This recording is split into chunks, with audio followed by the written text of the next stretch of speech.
Hi boss, paano na-withdraw yung money sa Mercari? Yung middle name ko kasi ayaw tanggapin. Kindly help me. Thanks kuya. Okay guys, ang pag-uusapan natin ay kung paano i-withdraw yung pera mula sa Mercari account natin papunta sa bank account natin.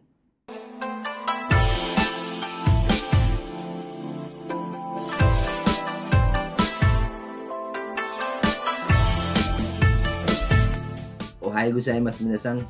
So kung bago lang po kayo dito sa channel ko, ako po si Leo, isang OFW dito sa Japan. Kung hindi pa po kayo nakasubscribe, click nyo na yung subscribe button and then mag-like din po kayo sa video na ito.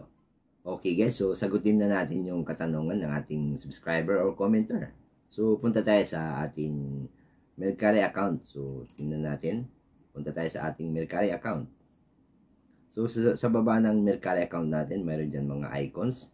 Pindutin natin yung My Page. My Page. And then ito yung lalabas dyan. Yung sandaka, makikita natin kung magkano yung balance natin sa Mercari account natin. Mercari de shohin no utta toki no oriagi ken wa. Ayan. Okay, kasama no ginko kosa ni soukin dikimasu. So pwede daw siyang i-transfer sa ating bank account. Soukin sareru bae wa tesuryo to shite 200 yen chodai itashimasu. So mayroong charge na 200 yen kapag nag-transfer tayo ng pera mula sa Mercari account papunta sa bank account natin. And then sa baba, nandyan yung Furikomi Shinsei. So application for money transfer. Furikomi Shinsei o oshimasu. So pindutin daw natin yung Furikomi Shinsei na yan. And then, ito rin, pipindutin natin. Furikomi Shinsei shite, kingaku o okitoru o oshimasu. So, pindutin daw natin yan. And then, ito na yung lalabas. Ginko ko sa joho o nyuryoku shimasu. So, kailangan nating input yung mga bank account details natin. Halimbawa, Yucho Ginko. So, yan yung lalabas. So, sa Yucho Ginko, so yan, kailangan natin ng kung anong type ng Yucho Ginko natin, halimbawa Futsu, and then kung ano yung shiten kodo, so branch number, branch code, and then yung kosa bango natin mismo, ayan, 7 digits daw siya. And then pagdating dito sa kosa meigi, so kosa meigi, mayroong sei, and then kosa meigi or mei. So, yung say, yan yung ating apelyido or surname natin. And then yung sa baba, yung may, yan yung given name natin. So, tayong mga mga foreigner, meron tayong mga tinatawag na middle name, middle initial or middle name.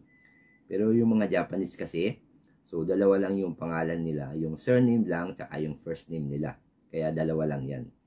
So, medyo magkakaroon ng medyo komplikado kapag foreigner tayo. So, dito sa sa akin, sa case ko kasi, ang ginawa kong dalawa lang yung pangalan ko, pero nandun pa rin yung middle name ko. So, kapag nag-a-apply ako sa mga application, nag-fill up ako ng mga application, halimbawa sa bangko, o sa mga city hall, o kung ano pa man yan. So, ang ginagawa ko, yung surname ko, yun na yung talaga yung surname ko, yun na yun, as is na yun. Yun yung ilalagay ko sa say.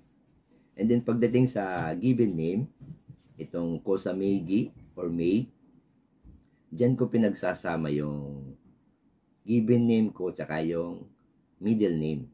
Yung given name ko tsaka yung middle name ko, so pinag-iisa ko sila. Pwede silang, minsan, tinatanggap kahit mayroong space sa gitna. Pero minsan, kapag hindi tinanggap, tinatry ko na yung first name ko tsaka yung middle name ko, pinagsasama ko ng isang word na lang, walang space sa gitna. So, yun yung pwede nyong i-try. Kung hindi gumana yung mayroong space sa gitna ng first name saka middle name, i-try nyo na pag-isahin na lang yun, yung first name saka middle name nyo. Kasi yun naman talaga yung usually nasa bank account natin.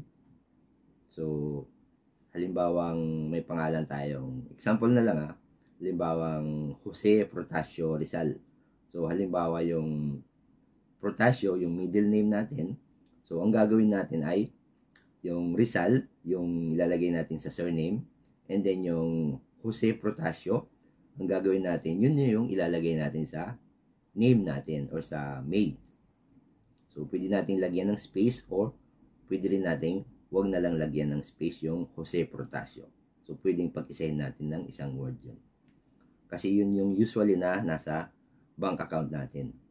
So, nandun yung complete name natin na mayroong surname, mayroong first name, and then mayroong middle name. Ang importante doon, makita nila yung lahat na nandun sa bank account natin na pangalan mismo. Dapat mag-match dito sa application natin. Kahit mayroong space or wala. Basta nandun lahat ng characters.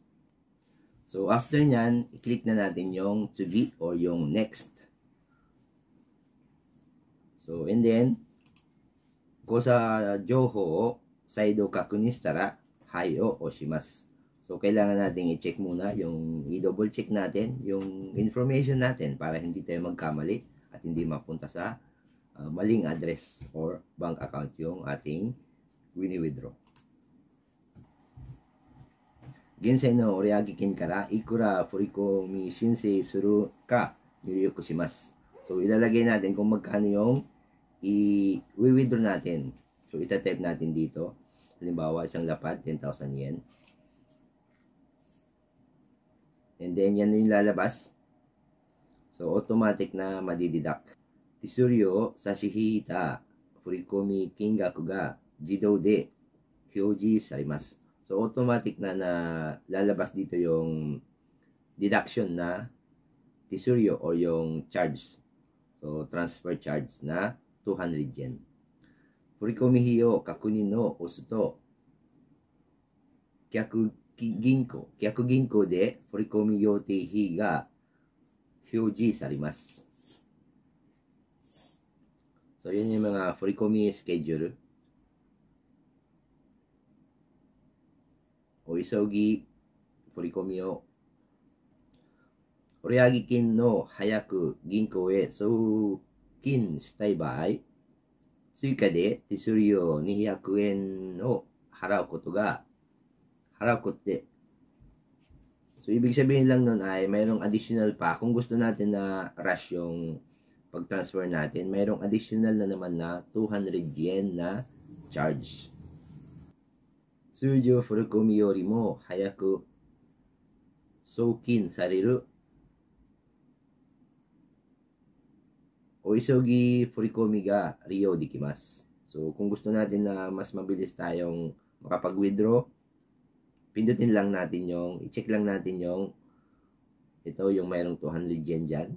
So, check natin yan. Pero kung hindi naman, kasi sayang din yung 200 yen, huwag na lang natin i-check yan. So, dun na lang tayo sa o isogi furikomi o riyo shinai. And then, kakunin suru. Pindutin natin yung kakunin suru. Kingaku furikomi o kakunin shitara kakunin suru o oshimasu. Naiyo o kakunin shi, hai o oshimasu.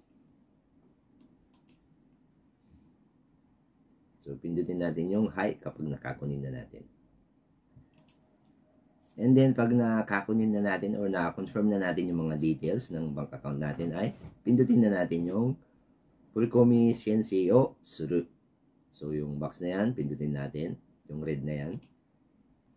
Kore de, furikomi shinsei ga kanjou shimashita. So, nandyan, example dito, yung marireceive daw natin yung furikomi ay sa June 10. Pero, inaabot yan ng mga 5 days kasi kapag yung hindi siya isogi or hindi rush yung pag-withdraw natin. So, hintayin natin ng mga 5 days. 5 days siya bago dumating sa ating bank account. Okay guys, sana ay naintindihan nyo yung aking explanation. Sana nakatulong yung video na to. Kung nagustuhan nyo po yung video na to, paki-like naman, paki-pindot yung like button. Kung hindi pa po kayo nakasubscribe, click nyo yung subscribe button sa baba. And then mag-comment po kayo sa baba kung meron kayong mga katanungan. Okay guys, hanggang sa muli. Thank you for watching. Bye-bye.